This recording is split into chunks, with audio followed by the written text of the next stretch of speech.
नमस्कार, स्वागत है आप सभी का। मैं हूं आपके साथ कुमार कुणाल धीरज। खबरों की शुरुआत इस वक्त की बड़ी खबर से करते हैं, जहां प्रधानमंत्री नरेंद्र मोदी आज बिहार और पश्चिम बंगाल के दौरे पर रहेंगे, जहां वे कुल मिलाकर 18,000 करोड़ रुपए से अधिक की विकास परियोजनाओं का उद्घाटन करेंगे और जनसभाओं को संबोधित करेंगे।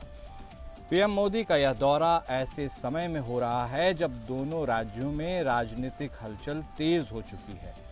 बिहार में राहुल गांधी की वोटर अधिकार यात्रा जारी है, जबकि बंगाल में टीएमसी प्रवासियों के मुद्दे पर भारतीय जनता पार्टी के खिलाफ मोर्चा खोले हुए है। बिहार के गया, पटना और बेगूसराय जिलों में प्रधानमंत्री मोदी जाएंगे। वहीं गया में एक विशाल जनसभा को भी संबोधित करेंगे। इस दौरान पीएम बिहार को करीब 13,000 करोड़ रुपए की कई परियोजनाओं की सौगात देंगे। पीएम जो सौगात देंगे उसमें बक्सर में 660 मेगावाट की बिजली परियोजना, मुजफ्फरपुर में होमी भाभा कैंसर अस्पताल, मुंगेर में 520 करोड़ की लागत से बने एसटीपी और सीवरेज, 1260 करोड़ की शहरी बुनियादी ढांचा परियोजनाएं, गया दिल्ली अमृत भारत एक्सप्रेस और वैशाली कोडरमा बौद्ध सर्किट ट्रेन, प्रधानमंत्री आवास योजना के तहत लाभार्थियों का गृह प्रवेश, पटना के मोकामा में 8.25 किलोमीटर लंबा औंटा सिमरिया पुल। यह पुल उत्तर और दक्षिण बिहार के बीच भारी वाहनों की आवाजाही को आसान बनाएगा। यह मोदी का बिहार का 54वां और इस साल का 7वां दौरा है, जो पूर्वी भारत के विकास को उनकी प्राथमिकता दर्शाता है। हमारे संवाददाता मोहम्मद दानिश इस खबर पर हमारे साथ जुड़ गए हैं। दानिश, एक तरफ वोटर अधिकार यात्रा राहुल गांधी की, वह भी अपने चरम पे, और दूसरी तरफ प्रधानमंत्री मोदी की आज बिहार का यह दौरा, क्या कुछ खास रहने वाला है उनके दौरे में? कहाँ कहाँ वो जाएंगे, कैसी तैयारियां हैं, जो जानकारी है बताइए।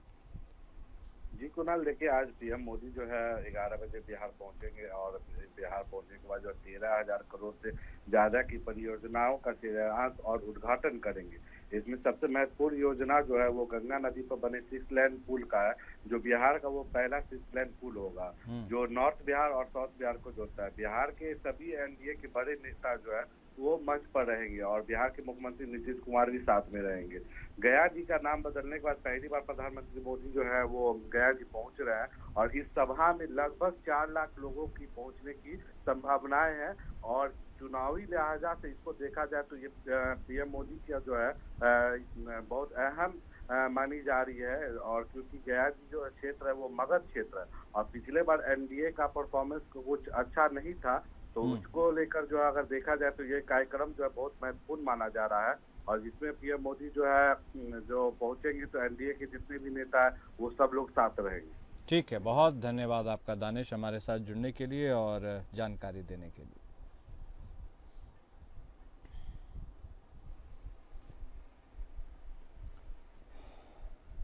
और अगली बड़ी खबर एसआईआर मामले से जुड़ी हुई, जहां बिहार एसआईआर मामले पर आज सुप्रीम कोर्ट में सुनवाई होगी। चुनाव आयोग ने सुप्रीम कोर्ट में होने वाली सुनवाई से पहले अपनी स्टेटस रिपोर्ट दाखिल कर दी है। चुनाव आयोग ने अपनी स्टेटस रिपोर्ट में बताया है कि ड्राफ्ट मतदाता सूची में शामिल न होने वाले लगभग 65 लाख लोगों की बुधवार को सूची वेबसाइट पर प्रकाशित कर दी गई है। साथ ही बिहार के सभी 38 जिला में चुनाव अधिकारियों की वेबसाइट पर भी ड्राफ्ट मतदाता सूची डाल दी गई है, जिसमें ड्राफ्ट मतदाता सूची में शामिल न किए जाने के कारणों सहित सूची प्रकाशित कर दी गई है, जिसमें मृत्यु, निवास स्थान परिवर्तन या डुप्लीकेट प्रविष्टियों के कारण भी दिए गए हैं। और इस संबंध में हुई कार्रवाई की सभी 38 जिला निर्वाचन अधिकारियों से रिपोर्ट मिल चुकी है। आयोग ने अपनी रिपोर्ट में सुप्रीम कोर्ट को बताया कि कोर्ट के आदेश के मुताबिक ड्राफ्ट मतदाता सूची का व्यापक प्रचार प्रसार किया गया है। इसके लिए बिहार के समाचार पत्रों के साथ रेडियो, इलेक्ट्रॉनिक्स और सोशल मीडिया, डीओ के सोशल मीडिया अकाउंट भी शामिल हैं। साथ ही 1 अगस्त को जारी ड्राफ्ट मतदाता सूची को पंचायत भवन और पंचायत अधिकारियों के कार्यालयों में भी चस्पा किया गया है। बीएलओ और बीएलए के पास भी सूची उपलब्ध कराई गई है, ताकि किसी का नाम शामिल न किए जाने के कारणों के बारे में जानकारी हासिल हो सके। सीई और डीईओ की वेबसाइट पर सूची की ऑनलाइन उपलब्धता भी की गई है। आयोग ने सुप्रीम कोर्ट को बताया है कि सार्वजनिक नोटिस में स्पष्ट रूप से उल्लेख है कि ड्राफ्ट सूची में जिनका नाम शामिल नहीं है वो लोग अपने आधार कार्ड के साथ अपना नाम शामिल करने का दावा कर सकते हैं। हमारे संवाददाता विवेक सिंह चंदेल इस खबर पर हमारे साथ जुड़ गए हैं। जी विवेक, जिस चीज की मांग की जा रही थी वह अंततः अब चुनाव आयोग ने उसे जारी कर दिया है। ऐसे में अब इस पूरे प्रकरण पर क्या कुछ बदलाव मुमकिन है और क्या हो सकता है? बिल्कुल, जो ये एक अंतरिम मांग थी, अब हम आपको जरा स्पष्ट कर दें इस मामले में कि जो ये मांग की गई थी कि जो 65 लाख नाम हैं जिनको चुनाव आयोग ने जो ड्राफ्ट 1 अगस्त को जारी किया उससे नाम हटाए थे, उनके नाम में 4 तरीके थे। उनको हटा, या तो उनकी मृत्यु हो गई थी, एंटी डुप्लीकेसी थी, या फिर दूसरी जगह चले गए थे। तो ये जो 4 तरीके के नाम थे जिनको हटाया गया था, तो एक याचिका प्रशांत भूषण की तरफ से दाखिल की गई थी और ये कहा गया था कि जब चुनाव आयोग ने ड्राफ्ट जारी किया है, 65 लाख लोगों के नाम निकाले हैं, तो उनके पास पूरी सूची होगी, वो उसको जारी क्यों नहीं कर सकते।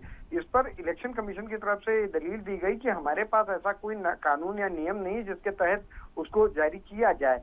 हालांकि कोर्ट ने जब सुनवाई इस मामले पर की तो कहा कि आपके पास तो सभी सूची मौजूद होंगी, आपको इसको डालने में दिक्कत क्या है। सबसे बड़ी समस्या तो ये है कि लोगों को आप जो नाम काट रहे हैं, ऐसा तो है नहीं कि आपने गलत तरीके से नाम काटे हैं। अगर आप नाम हटाए हैं तो जो 4 रीजन है, उन 4 रीजन की वजह से हटाए, तो उनको आप सिलसिलेवार सूचीबद्ध तरीके से कोर्ट के लोगों के सामने रख दी तो ये समस्या लगभग कम हो जाएगी। हालांकि जो ये पिटीशन थी वो एफआईआर को लेकर थी कि एफआईआर पर रोक लगाई जाए। तो जो प्राइमा फेसाई जो एक अर्जी दाखिल की गई थी कि जो ड्राफ्ट में 65 लाख लोगों के नाम जो है हटाए गए थे, उनके नामों की जो सूची है वो जारी कर दी गई है। उसके लिए क्योंकि कोर्ट ने ये भी कहा था कि जो आप कर रहे हैं, आपका काम है कि लोगों तक इस बात को पहुंचाया जाए कि आपने क्या किया है। ऐसे में आप उसके लिए प्रचार प्रसार भी कीजिए। तो जो पिछली बार सुनवाई हुई थी, उस सुनवाई के दौरान कोर्ट ने बहुत स्पष्ट कहा था कि आप जो कर रहे हैं उसका आप प्रचार प्रसार भी कीजिए। 14 अगस्त को ही कोर्ट ने ये कहा था कि इस मामले में जो 65 लाख लोग हैं उनका ब्यौरा जो है वेबसाइट पर डाला जाए और उसमें ये स्पष्ट कर दिया जाए कि या तो उनकी मौत हो गई है, या तो प्रवास उनका कहीं और हो गया है, या दोहरे मत जो उनका 2-2 जगह पे अगर उनकी वोटर आईडी है, तो ऐसी सूची को प्रदर्शित किया जाए। और इसको करने से एक फायदा ये होगा कि जो लोगों के मन में एक शंका बनी हुई है वो शंका का समाधान हो जाएगा। उससे बेटर होगा कि आप संख्या का जो शंका है उसका समाधान करें और इसको सूची को आप ऑनलाइन कर दें।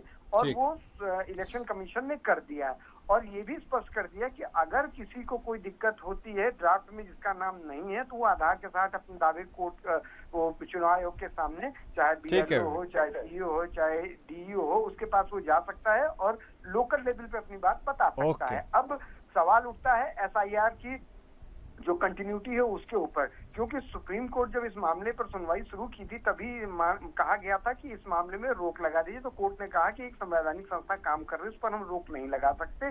लेकिन जो कुछ और चीजें थी जैसा कि नाम हटाए जाना और इनको लेके, तो इस पर कोर्ट की तरफ से जो कहा गया वो मान लिया गया है।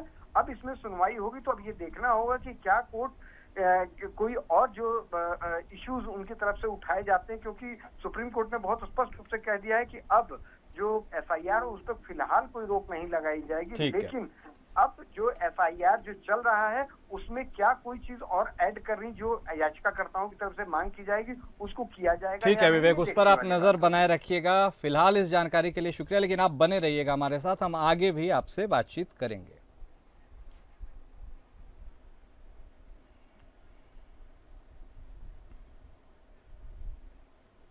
और अगली बड़ी खबर दिल्ली के आवारा कुत्तों से जुड़ी हुई। दिल्ली एनसीआर से आवारा कुत्तों को हटाया जाए या नहीं, इसे लेकर सुप्रीम कोर्ट आज कोई बड़ा फैसला सुना सकता है। कोर्ट ने 11 अगस्त को दिए गए एक आदेश में कहा था कि सड़क पर घूमने वाले आवारा कुत्तों के लिए अलग से शेल्टर होम बनाया जाए। लेकिन कोर्ट के इस आदेश के बाद कई याचिकाएं दाखिल की गई।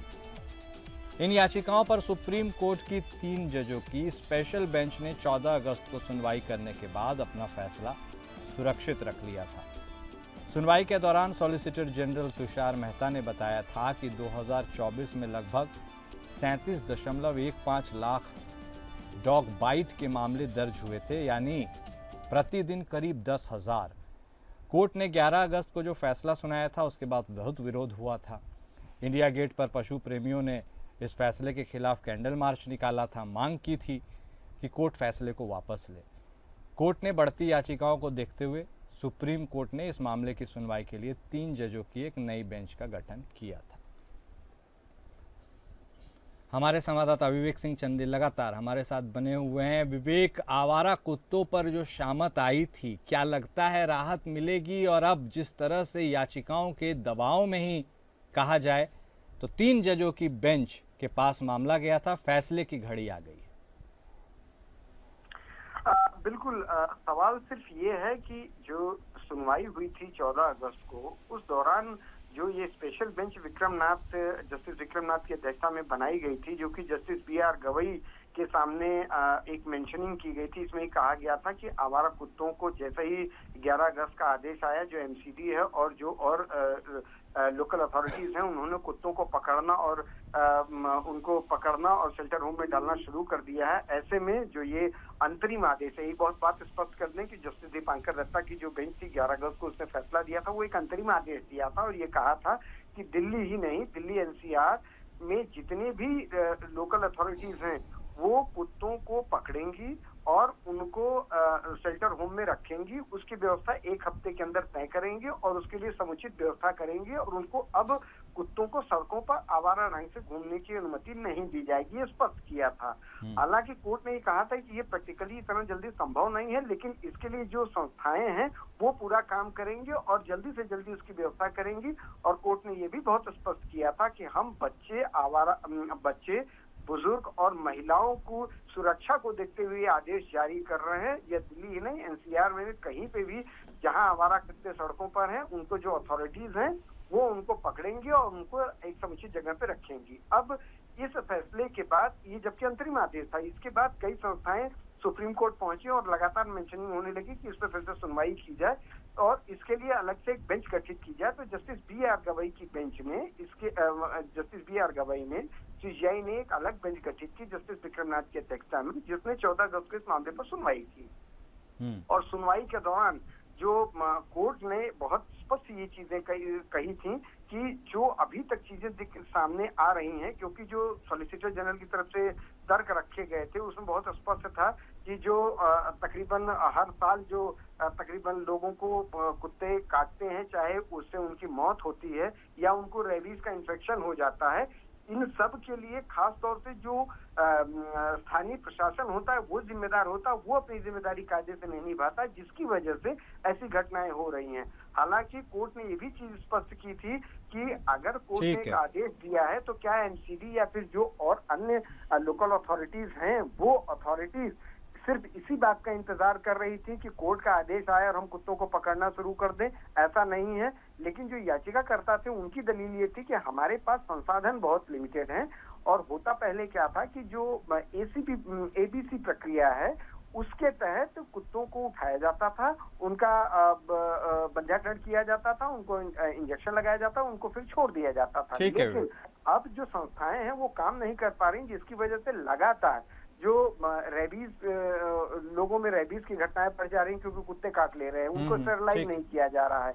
और इनका तर्क ये भी था कि अगर सुप्रीम कोर्ट के इस आदेश को मान भी लिया जाए जो 11 अगस्त का था, तो हमारे पास तो उतने इंफ्रास्ट्रक्चर ही नहीं है कि उन कुत्तों का रखा कहाँ जाएगा। अगर उन कुत्तों को एक साथ ठूस के रखा जाएगा तो वो एक दूसरे के साथ हमला करेंगे और हमला करने के बाद जब उनको कुछ समय बाद छोड़ा जाएगा तो उनकी प्रवृत्ति बन जाएगा और लोगों को काटना और भी शुरू कर देंगे। इसके बाद उनको मारने की प्रक्रिया स्टार्ट की जाएगी। ये बड़े तमाम सवाल उठाए गए थे इनकी तरफ से। तो आज जो आदेश जारी होगा उसमें ये कोर्ट तय करेगा कि 11 अगस्त का जो अंतरिम आदेश था, क्या उस अंतरिम आदेश पर रोक लगाई जाए या नहीं, इसको तय करेगा। ओके, बहुत धन्यवाद विवेक आपका हमारे साथ जुड़ने के लिए, विस्तार से जानकारी देने के लिए। बड़ी खबर झारखंड से, जहां आज फिर से झारखंड विधानसभा का मॉनसून सत्र शुरू हो रहा है। यह सत्र 28 अगस्त तक चलेगा। दरअसल इससे पहले 26 जुलाई से झारखंड विधानसभा का मॉनसून सत्र शुरू हुआ था, लेकिन सत्र के बीच दिशोम गुरु शिबू सोरेन का निधन हो गया था। इस कारण सत्र अनिश्चित काल के लिए स्थगित कर दिया गया था। आज यानी 22 अगस्त से पूरक मॉनसून सत्र शुरू हो रहा है। इस सत्र में स्वर्गीय दिशोम गुरु शिबू सोरेन और शिक्षा मंत्री स्वर्गीय रामदास सोरेन को याद किया जाएगा। फिर से शुरू हो रहे झारखंड विधानसभा के मॉनसून सत्र में कुल 4 कार्य दिवस होंगे। पहले दिन वित्तीय वर्ष 2025-26 का अनुपूरक बजट पेश किया जाएगा। करीब 4,000 करोड़ की मांग सदन कर सकती है, दे सकती है। सूत्र के दौरान दिशोम गुरु शिबू सोरेन को भारत रत्न देने की मांग सत्ताधारी दल की ओर से उठ सकती है। इस संबंध में विधानसभा से एक प्रस्ताव केंद्र सरकार को भेजने के अंदर सहमति बनाने की कोशिश होगी। इसके अलावा कई अन्य मुद्दे हैं। अतिवृष्टि का मुद्दा है, किसानों को हुए नुकसान को लेकर विशेष चर्चा हो सकती है। पिछले मानसून सत्र में विधानसभा की कार्य मंत्रणा समिति ने किसानों को राहत देने के लिए चर्चा करने की सहमति दी थी। हमारे ब्यूरो हेड अजय सिंह इस खबर पर हमारे साथ जुड़ गए हैं, उनका रुख करेंगे। जी अजय, एक बार फिर से मानसून सत्र की शुरुआत, क्या कुछ होने वाला है खास? देखिए कुणाल, आज जो है पूरक मानसून सत्र जो है आज फिर से शुरू हो रहा है। ये 22 से लेकर 28 अगस्त तक ये सत्र चलेंगे, लेकिन इसमें 4 ही कार्य दिवस ही होंगे। क्योंकि वो कल का जो है कल शनिवार है, उसके बाद रविवार होगा। इसके बाद जब वो 25 तारीख को जब होगा तो उसके बाद आज जो है अनुपूरक बजट पेश किया जाएगा। अनुपूरक बजट पेश करने के बाद आज जो है शोक प्रस्ताव पारित होगा। 25 अगस्त को यानी कि शनिवार और रविवार के जब दोबारा 25 अगस्त को शुरू होगा तो पहली पारी में प्रश्नकाल होंगी। दूसरी पाली में जो है अनुपूरक बजट पर चर्चा होगी। 26 अगस्त को किसानों की समस्या पर बहस होगी। अतिवृष्टि का जो मामला रहा है, पहले जो चूंकि सुखाड़ था इसके पहले, लेकिन अब अतिवृष्टि के मामले में जो नुकसान हुए हैं उन पर चर्चा हो सकती है। 27 को फिर से अवकाश है और 28 को जो है राजकीय विधेयक पेश किया जाएगा। राजकीय कार्य से भी होंगे और गैर सरकारी संकल्प लिए जाएंगे। यानी इन 22 से लेकर 28 दिनों तक ये जो है वो जो जब मानसून सत्र चलेगा तो बड़ा ही दिलचस्प होगा। दूसरी तरफ पक्ष और विपक्ष जो है दोनों ही लोग अपनी अपनी जो है रणनीति तैयार करके रखे हैं। इसके लिए जो है पक्ष की ओर से जो है 2-3 हो गए। जैसे अनुपूरक जो बजट पेश होगा तो सरकार करीब 4,000 करोड़ की मांग सदन से कर सकता है और भी जो कुछ महत्वपूर्ण है वो उसको सरकार जो है वो चाहेगी पास कराने के लिए। दूसरी तरफ जो है विपक्ष जो है वो पूरी तरह हमलावर होता दिख रहा है, क्योंकि आज ऐसा लगता है कि जो है जो सत्र के जो होंगे वो हंगामेदार होंगे। एक अटल क्लिनिक का नाम बदलकर जो मदर टेरेसा रखा गया था उस पर आज विपक्ष जो है वो सरकार को घेरने की कोशिश करेगी। शराब घोटाले पर जो है, क्योंकि शराब घोटाले में एंटी करप्शन ब्यूरो की जो भूमिका हुई है उस पर जो है सरकार को घेरने की कोशिश करेगी।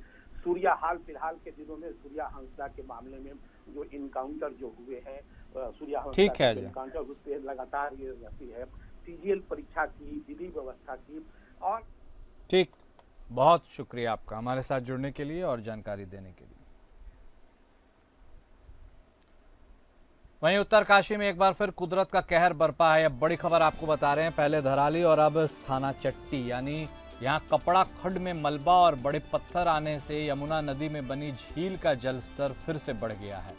सयाना चट्टी में घरों और होटलों में पानी घुस गया है, जिससे दहशत का माहौल हो गया है।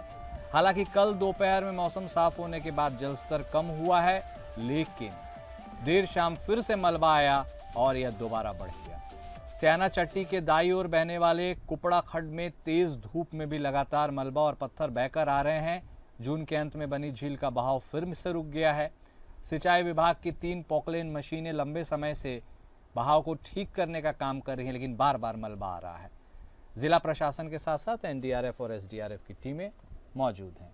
हमारे संवाददाता योगेश सिंहवाल इस खबर पर हमारे साथ जुड़ गए हैं। योगेश, अब एक तरफ तो धराली की घटना थी और अब दूसरी तरफ ये एक अलग मुसीबत, क्या है यह मुसीबत, इसके बारे में बताइए। बिल्कुल, जिस तरह से आपने भी बताया है कि उत्तराखंड में लगातार बरसात हो रही है। बरसात के कारण कई जगह ऐसे हुए हैं जो लैंडस्लाइड जोन तो बने ही हैं, इसके साथ ही कई जगह लैंडस्लाइड होने की वजह से झील जैसी स्थिति भी पैदा हो रही है। उसी में से एक जगह ये भी है जहां पर कहा जा रहा है कि पानी काफी रुक गया है। वैसे पानी को निकालने की पूरी कोशिश की जा रही है और लगातार निकाला भी जा रहा है, लेकिन इतना है कि फिलहाल लगातार हो रही बारिश से काफी परेशानियां खड़ी हो रही हैं।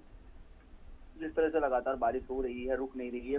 पिछले 1 हफ्ते से तो काफी बरसात उत्तराखंड के पहाड़ी क्षेत्रों में हुई है और उसका असर भी देखने के लिए मिल रहा है। लेकिन इतना है कि प्रशासन अपने तरफ से पूरी स्थिति को सामान्य करने की कोशिश कर रहा है और ठीक। लगातार वो फील्ड में लगा हुआ है। ठीक है, बहुत शुक्रिया आपका योगेश हमारे साथ जुड़ने के लिए, जानकारी देने के लिए।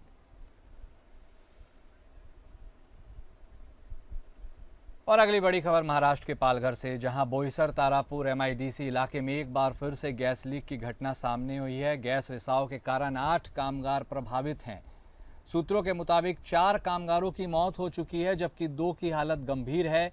सभी घायलों का इलाज बोईसर के प्राइवेट अस्पताल में हो रहा है। हादसे ने एक बार फिर से सुरक्षा मानकों पर सवाल खड़े कर दिए हैं।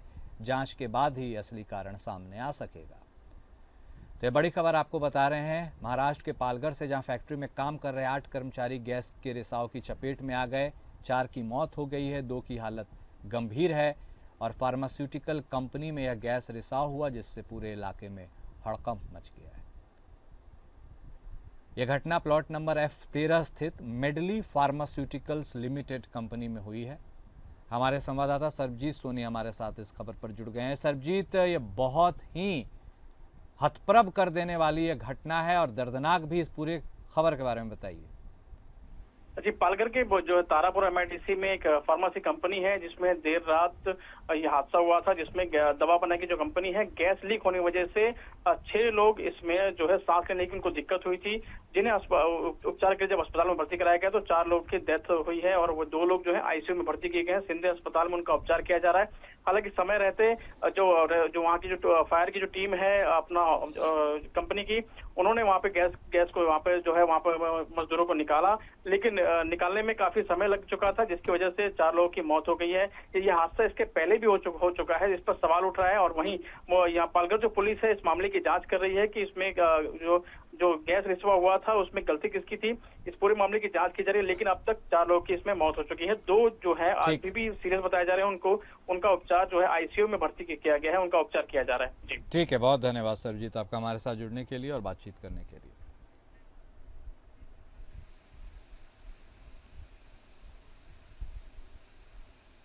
और अगली बड़ी खबर गुरुग्राम की, जहां मशहूर यूट्यूबर और बिग बॉस में भाग लेने वाले एल्विस यादव के घर पर फायरिंग करने वाले को फरीदाबाद क्राइम ब्रांच सेक्टर 30 ने मुठभेड़ के बाद गिरफ्तार किया है। आरोपी के पैर में गोली लगने के बाद उसे अस्पताल में भर्ती करवाया गया है। ईशांत उर्फ ईशू गांधी ने पुलिस पार्टी पर ऑटोमेटिक पिस्टल से फायर किया। पुलिस ने भी जवाबी कार्रवाई में फायरिंग की, जिसमें गोली लगने से वह घायल हो गया।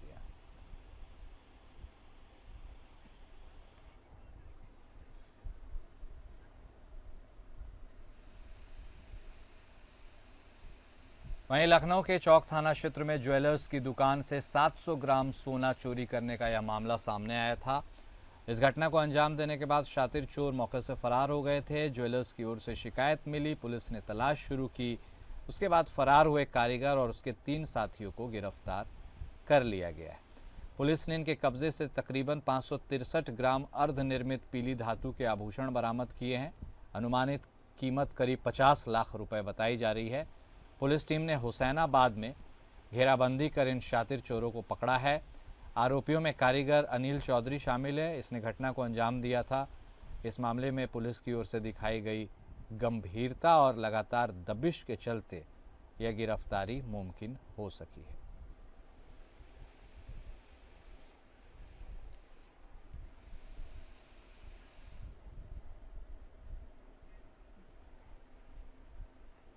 और फिलहाल इस बुलेटिन में भी इतना ही। नमस्कार।